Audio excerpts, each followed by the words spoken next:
الحمد لله نحمده ونستعينه ونستغفره ونؤمن به ونتوكل عليه ونعوذ بالله من شرور أنفسنا ومن سيئات أعمالنا من يهده الله فلا مضل له ومن يضلله فلا هادي له ونشهد أن لا إله إلا الله وحده لا شريك له ونشهد أن سيدنا محمدا عبده ورسوله اما بعد سورہ مبارکہ سورہ رعد انشاءاللہ دورہ قرآن 2024 کے سلسلے میں آج ہماری 13ویں صورت ہے۔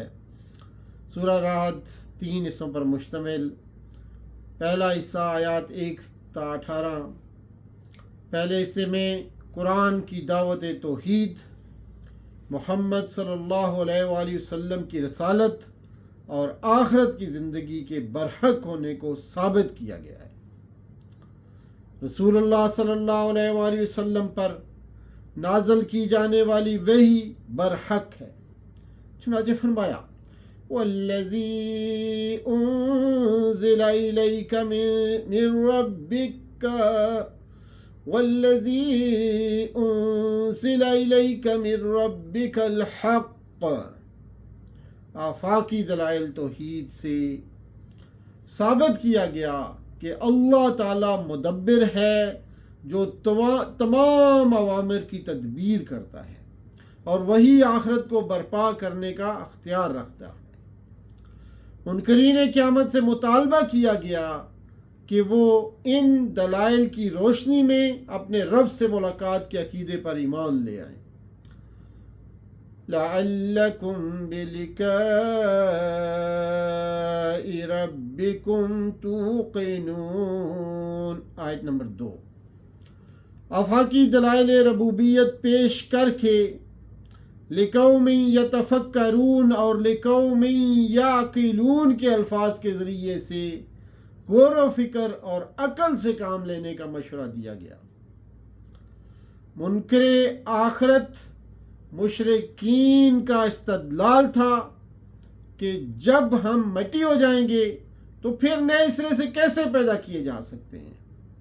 انہیں بتایا گیا کہ انہوں نے اپنے پالنے والے رب کی طاقت کا انکار کیا ہے، کیونکہ ان کی گردنوں میں آبا پرستی اور تقلید کے پھندے پڑے ہوئے ہیں۔ چنانچہ فرمایا اَإِذَا كُنَّا تُرَابًا أَإِنَّا لَفِي خَلْقٍ جَدِيدٍ أُولَئِكَ الَّذِينَ كَفَرُوا بِرَبِّهِمْ وَأُولَئِكَ الْأَغْلَالُ فِي أَعْنَاقِهِمْ۔ آیت نمبر 5۔ اسی معجزات کے مطالبے پر انہیں بتایا گیا کہ ان گستاخیوں کے باوجود اللہ تعالیٰ ذو مغفرہ ہے، لیکن وہ شدید العقاب بھی ہے۔ منصب رسالت کی وضاحت کی گئی کہ رسول اللہ صلی اللہ علیہ وآلہ وسلم کا کام معجزات دکھانا نہیں ہے، وہ تو ایک منذر اور ہادی ہیں۔ چنانچہ فرمایا انما انت منذر ولکل قوم عاد۔ آیت نمبر 7۔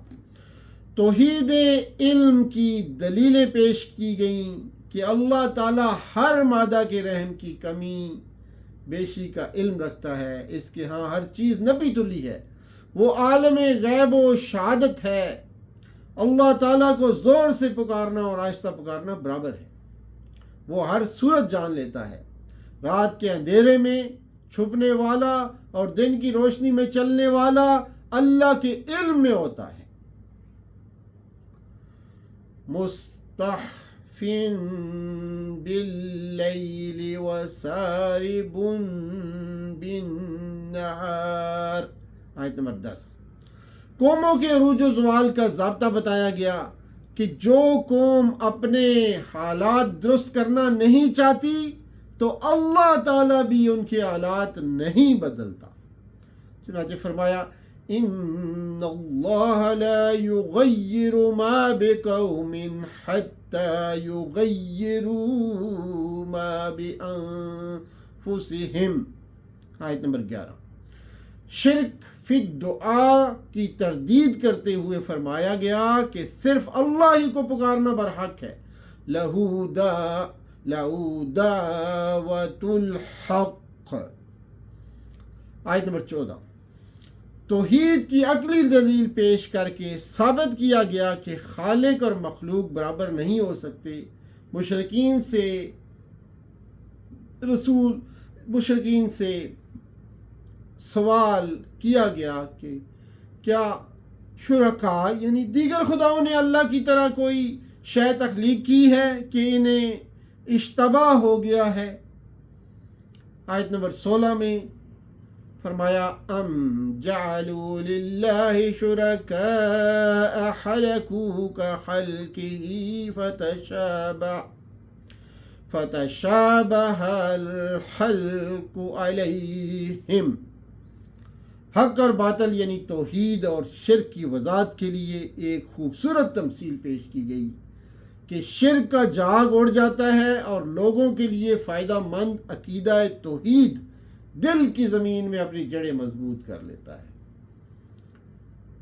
چنانچہ فرمایا کذالک یضرب اللہ الحق والباطل فَأَمَّا الزَّبَدُ فَيَذْهَبُ جُفَاءً وَأَمَّا مَا يَنفَعُ النَّاسَ فَيَمْكُثُ فِي الْأَرْضِ كَذَلِكَ يَضْرِبُ اللَّهُ الْأَمْثَالَ. آیت نمبر 17.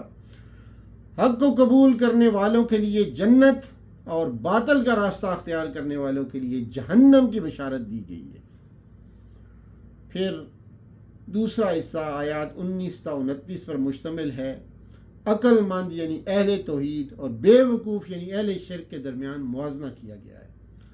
مومنین اہل حق، اہل توحید اور عقل مند اولو الالباب ہوتے ہیں، صاحب علم اور صاحب بصیرت ہوتے ہیں. اس کے برخلاف کافرین اہل باطل، اہل شرک اور بے وقوف ہوتے ہیں، علم سے بے بہرا اور اندھے ہوتے ہیں. پھر مومنین کی 10 صفات بیان کی گئی ہیں. مومنین اللہ کے عہد کو پورا کرتے ہیں، عہد شکنی اور میثاق شکنی کے جرم کے مرتکب نہیں ہوتے. چنانچہ فرمایا الذین یوفون بعہد اللہ ولا ینقضون المیثاق. آیت نمبر 20. صلہ رحمی کرتے ہیں، پروردگار سے ڈرتے ہیں، آخرت کے برے حساب سے ڈرتے ہیں. چنانچہ فرمایا والذین یصلون ما امر اللہ بہ ان یوصل ویخشون ربهم ویخافون سوء الحساب. چھٹی صفت صابر ہوتے ہیں. 7ویں صفت محض اللہ تعالیٰ کی خوشنودی کے طلبگار ہوتے ہیں. والذین صبروا وابتغاء وجہ ربہم. 8ویں صفت نماز قائم کرتے ہیں. 9ویں صفت فیاض ہوتے ہیں، اللہ کی راہ میں چھپا کر اور علانیہ خرچ کرتے ہیں. وَأَقَامُوا الصَّلَاةَ وَأَنفَقُوا مِمَّا رَزَقْنَاهُمْ سِرًّا وَعَلَانِيَةً. 10ویں صفت برائی کو بلائی سے دفع کرتے ہیں، ان کے لیے آخرت کی نعمتیں ہیں. چنانچہ آیت نمبر 23 میں فرمایا گیا يَدْرَؤُونَ بِالْحَسَنَةِ السَّيِّئَةَ اولئک لہم عقبی الدار. کافروں کی صفات بیان کی گئی ہیں کہ اہل توحید کی 10 صفات کے تذکرے کے بعد دوزخ اور لعنت کے مستحق افراد کی 7 صفات گنوائی گئی ہیں سورہ رات کے اندر۔ پہلی صفت یہ ہے کہ میثاق کے بعد اللہ کے عہد کو توڑ دیتے ہیں۔ والذین ینقضون عہد اللہ من بعد میثاقہ، صلہ رحمی کی بجائے قطع رحمی سے کام لیتے ہیں۔ وَيَقْطَعُونَ مَا أَمَرَ اللَّهُ بِهِ أَن يُوصَلَ، زمین پر فساد برپا کرتے ہیں، ان پر لعنت ہے اور ان کے لیے برا ٹھکانہ ہے۔ وَيُفْسِدُونَ فِي الْأَرْضِ أُولَئِكَ لَهُمُ اللَّعْنَةُ وَلَهُمْ سُوءُ الدَّارِ، آیت نمبر 25۔ اور چوتھی صفت ان کی یہ ہے کہ دنیا کی زندگی میں مگن رہتے ہیں، جبکہ آخرت کے مقابلے میں دنیا کی زندگی متاع قلیل ہے۔ وَفَرِحُوا بِالْحَيَاةِ الدُّنْيَا وَمَا الْحَيَاةُ الدُّنْيَا فِي الْآخِرَةِ إِلَّا مَتَاعٌ، پانچویں صفت یہ ہے کہ حسی معجزات کا مطالبہ کرتے ہیں۔ چھٹی صفت ان کی یہ ہے کہ اللہ کی طرف انابت اختیار نہیں کرتے، اس لیے ہدایت سے محروم رہتے ہیں۔ اور ساتویں صفت ان کی یہ ہے کہ اللہ کو یاد نہیں کرتے۔ اس کے برخلاف عقل مند اہل ایمان کی مزید 2 صفات اور بیان کی گئی ہیں۔ چنانچہ فرمایا کہ وہ اللہ کو یاد کرتے ہیں اور سکون قلب پاتے ہیں۔ الا بذکر اللہ تطمئن القلوب، اللہ کے ذکر سے دلوں کو سکون نصیب ہوتا ہے۔ اور دوسری صفت ان کی یہ مزید بیان کی گئی ہے کہ نیک عمل کرتے ہیں، ان کا انجام اچھا ہوگا۔ اور پھر تیسرا حصہ سورہ مبارکہ کا آیت 30 سے 43 پر مشتمل، تیسرے حصے میں مخالفت، انکار، سازشوں کے ماحول میں رسول اللہ صلی اللہ علیہ وآلہ وسلم کو دعوت و تبلیغ جاری رکھنے کی ہدایت دی گئی ہے۔ رسول اللہ صلی اللہ علیہ وآلہ وسلم کو تسلی دی گئی کہ پچھلے رسولوں کی طرح آپ بھی وحی کی، آپ پر بھی وحی کی گئی ہے جس طرح پچھلے رسولوں پر کی گئی تھی۔ پچھلی قوموں نے بھی رحمان کا انکار کیا، لیکن آپ توحید، توکل اور اس کی طرف لوٹنے کا اعلان کیجیے۔ چنانچہ فرمایا كَذَلِكَ أَرْسَلْنَاكَ فِي أُمَّةٍ قَدْ خَلَتْ مِن قَبْلِهَا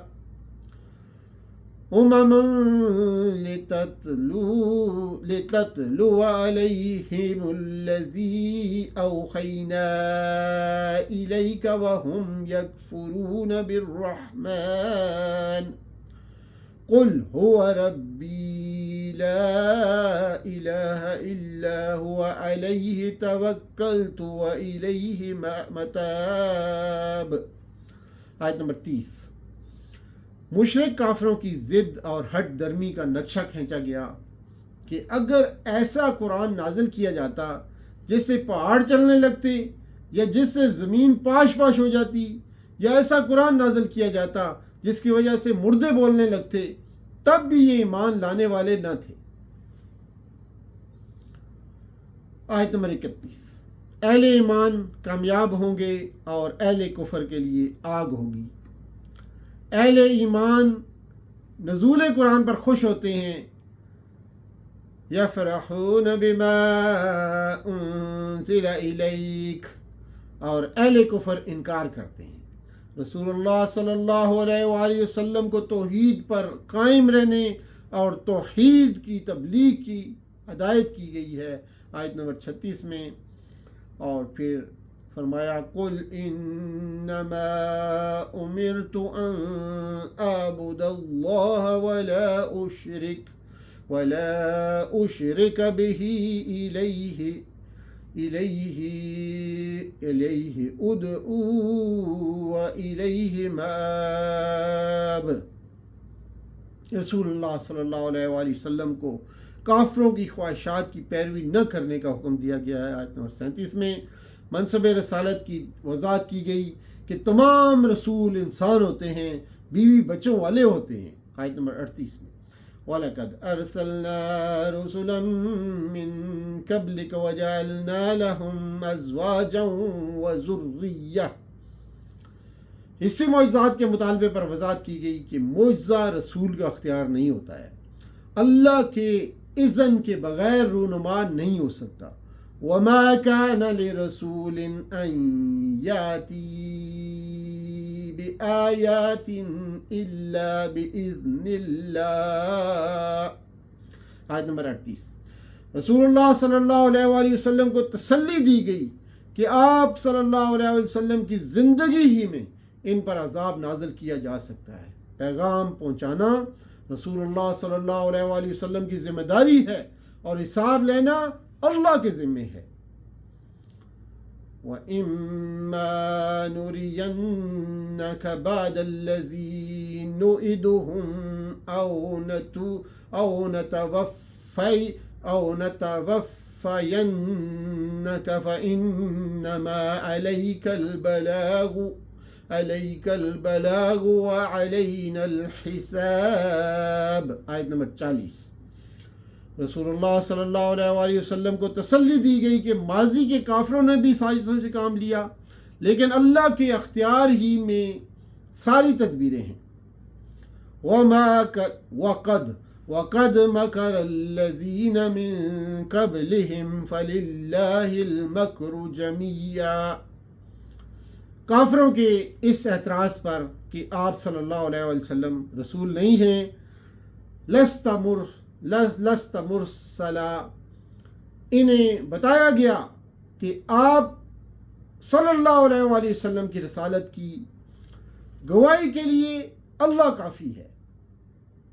کتاب کا علم رکھنے والے جانتے ہیں کہ ہمیشہ انسانوں ہی کو رسول بنایا گیا ہے۔ آیت نمبر 43۔ قُلْ كَفَى بِاللَّهِ شَهِيدًا بَيْنِي وَبَيْنَكُمْ وَمَنْ عِنْدَهُ عِلْمُ الْكِتَابِ۔ مرکزی مضمون سورہ مبارکہ کا یہ ہے کہ محمد صلی اللہ علیہ وآلہ وسلم رسول اللہ صلی اللہ علیہ وسلم اور قرآن کی دعوت توحید اور آخرت کو تسلیم کرنے والے عقل مند یعنی اولو الالباب ہیں۔ منکرین توحید و آخرت سازشی بھی ہیں اور بیوقوف بھی ہیں۔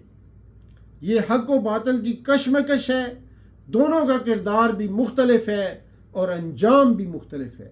انسان کو رسالت محمد صلی اللہ علیہ وآلہ وسلم پر سطحی اعتراضات سے بچ کر تاریخ رسالت اور منصب رسالت پر سنجیدگی سے غور کرنا چاہیے۔